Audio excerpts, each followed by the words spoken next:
Oh, hey, come on in.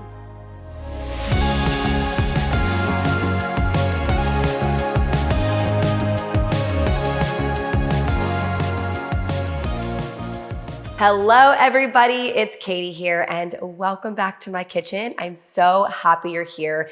Today's recipe is an amazing one. It is a family favorite. If you're listening to this, Aunt Mimi, this is a healthified version of our family's ritzy chicken. It's basically just a crispy, creamy, fried and baked chicken dish, and I'm adding some greens in this, some veggies. You can do veggies of choice. I am doing some thick cut asparagus. I'm so excited to take you through a family recipe, so let's do it. I'm gonna put this asparagus aside for right now and just start with making the fried chicken. So to make the fried chicken, usually I put flour in this, but I'm just doing some breadcrumbs seasoned with a little salt and pepper. Got 2 eggs right here. And then I cut up my chicken cutlets just like this, made sure they were washed and dried.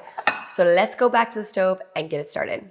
I always love doing the fried chicken right next to the stove so I can just pop the chicken right in the pan. Now, this chicken is thinly sliced. All I did was take a chicken breast. I actually did it into 3 different slices. You can also butterfly it, and it's already clean and tenderized. First things first, obviously, you gotta crack your eggs. I'm doing 2 eggs. Perfect. And something about eggshells, don't put them down the drain. I learned that because my uncle actually works in construction, and he's like, I see way too many people ruining their garbage disposal, so put it in the trash. All right, I'm gonna get this pan nice and hot. And then what I've been actually doing to be a little healthier lately, especially for something fried, is doing avocado oil spray. Now, sometimes when I use olive oil right out of a bottle, I just douse it accidentally in olive oil. You just need a thin layer, so a spray is great. And also avocado oil has a little bit higher of a smoking point for fried chicken. Now, if you made fried chicken before, you know the drill. I am just going to roll up my sleeves here. Come on in. Come on in. First, it goes on in the egg wash, and you're gonna get your hands nice and dirty, so either wash them or wear gloves.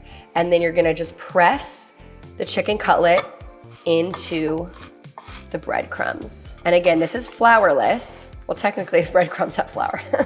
You know what I mean. I like to just make sure I get in every little crevice of the chicken, and then we're just gonna lightly fry it or sear it. When I'm doing this, I'm not worried about the chicken cooking all the way through because we're gonna bake it as well. Perfect, that's about 1 pound of chicken, by the way. While the chicken is frying up behind us, we're gonna make the creamy sauce. Now, I got a little bit of half and half here. I usually do more heavy cream, but we're sticking to half and half. Then I'm gonna come in here with some grated Parmesan. I'm just gonna melt this butter for a hot sec to get it soft. All right, 1.5 tablespoons of butter, a little bit of parsley. I love parsley, fresh herbs in here. Great in vitamin C. Then we got to get some fresh garlic. I'm using 3 cloves. Of course, we gotta do a little salt and pepper. Yes, I know that seems like a lot of salt, but we need it. Now, this might look like very interesting to you right now, but when we bake it, it's gonna become this delicious cream sauce. Now, like I said earlier, the point is really just to sear it. Sear the fried chicken on both sides, I would say for like 4 to 5 minutes to get it nice and crispy so the breadcrumbs really crisp up.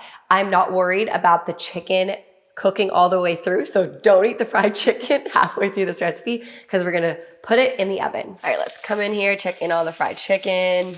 Perfect. All right, I just flipped the fried chicken. It's almost done, so I'm gonna get my asparagus ready. I'm just cutting the bottoms off. These are nice and thick cut asparagus. So fresh. Now the fun begins. I am gonna take my chicken off the stove, get out a nice baking dish. It ain't pretty. Maybe we need some new baking dishes and some more nicer appliances here at this cooking show, but for now it works. Let's take this off the stove. Yum. And now we just assemble it. So on the bottom, I'm just gonna pour a little bit of this cream sauce so the chicken lays in it. About half on the bottom. Take the chicken, place it in there. Perfect. Then I'm gonna throw in some of the diced asparagus. Again, you can kind of use any green of your choice, but Because the length of baking the chicken, it takes a little longer, so does asparagus, and I don't want any other vegetable to be burnt for you, so I love asparagus. Then let's just go in the second half of the cream sauce and toss it on.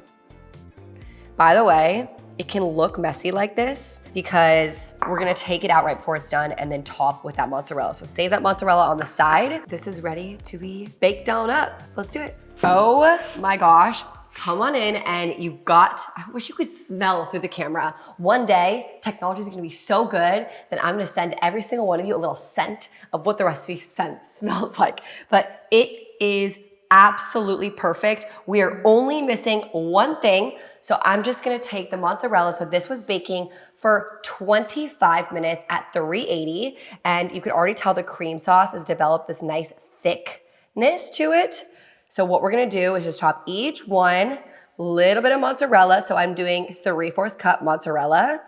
And then I'm gonna just toss it right back in the oven on high. You only need a little bit. So we're just gonna toss this right back in the oven for just a couple minutes and see how it turns out. Crispy, creamy, cheesy chicken with asparagus. Top it with a little bit more of that parsley for greenery. Wow, you guys, this looks amazing. A few steps to do it, but honestly, super simple. Now, I just hope I get a cheese pull. Oh my gosh. That is seriously cooked to perfection. And when you serve it, you gotta make sure you just get a little bit of the cream sauce on the bottom too. Look at that. And you guys can feel free to put this over potatoes, over rice, and over pasta. My favorite thing to do is put this over buttered angel hair noodles.